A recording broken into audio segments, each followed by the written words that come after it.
Now, black and white printing papers used to come in different grades. Now, when I say grades, what that actually effectively relates to is the contrast of the paper that you're printing on. So the kind of default grade, if you like, the sort of standard grade would be a grade 2. And if you get a lower number grade and they go down to grade 00, then that would actually give you less contrast. So if you've got a very, very contrasty negative that you need to print and it's very, very black and white, there's not a huge amount of mid-tones, then if you want to get some more sort of depth to the image, if you like, then basically you can actually go down a grade and actually get a lot more mid-tone. And the same going the other way, you can actually go up as far as grade 5, and that will give you more contrast if your negatives are a little bit sort of grey, or the weather was a little bit overcast, that sort of thing. Now, these days we have what is called variable contrast. So we've got two types of papers here. One is a Kentmere paper, this one here. I think I've got some writing on this one, but yeah, so this is Kentmere paper, and the VC on the paper there relates to variable contrast. So you can actually adjust the contrast within the paper using special filters. The RC there is literally just stands for resin coated, which means it is a standard paper, but it has a polyurethane base over the top of it as well to seal it in. That's really so that when you're doing your prints come out nice and flat and dry very quickly. The majority of the time I use Ilford paper, and you can see here this one is called MG4, so multigrade 4, and that is the same thing. You're looking at multiple grades. Now, the paper is the same paper that you use for all the different grades.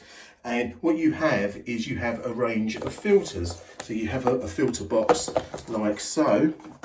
And when we undo that filter box, you can see along the top here are different numbers 00 through to 5. Now, as we pull that up, you can see that there's varying filters in here, and they go from yellowy orange right the way through to a deep magenta. There's some enlargers, actually if we pull up to the enlarger, some enlargers will have a little tray here where you can actually put in these type of filters, so you can adjust that.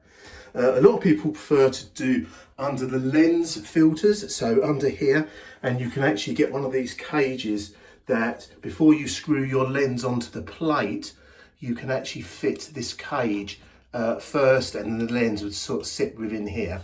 And then where we've got this slot at the bottom, this is where you would put your filters, and a lot of people do prefer that. Some people will just hold under the other filters from this box, literally holding it just underneath the lens, but it is quite handy to have the filters just be able to be placed and left underneath.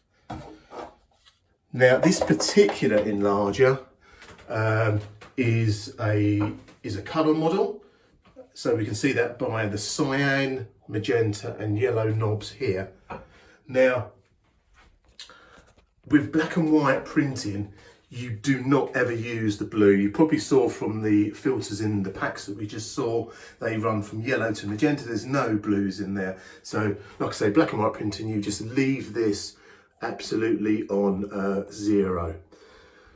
Now, with colour printing, you do use the magenta and yellows, but as I mentioned, you can actually use these actually in place of these filters. Now, as we can see, the filters actually go from 0 and they go all the way up to about 200. There we go. And that's the same on the yellow one, okay? Now, Ilford do a lovely little chart, which I'm going to pan down here, which you can download. And basically, what we see here is that we have different types of enlargers. And these different types of enlargers have different types of filtration within them. Now, this Devere has Kodak filters. So we're in this column here. So you can see over on the left hand side where we've got the multigrade filter, we've got 00 through to 5, just as we had in this box. Okay, so if you're going to, for example, dial in a grade 4, you need to just follow that line along over to where it says Kodak. Follow it along, find the particular line. So grade 4 coming across here is 80 magenta. So if you're going to set up here 80 magenta, you literally turn this all the way around to 80 magenta, and by doing that, that literally will give you that grade 4, the equivalent of that grade 4. Now, there's another knob on these De Beers, and you get that pretty much on all colour enlargers, and this switches in and out the white light. Okay, so it's just a little flap in there that has the filters in place, and when you swing them backwards and forwards, it just swings them out of the way, so that when you're focusing, you can actually focus with white light, and when you're about to print, you can put back in the filters. Okay, this particular enlarger as well has a switch up here, and then what that effectively does, it just illuminates these dials, so you'll be able to see these in the dark or under red light conditions. Okay.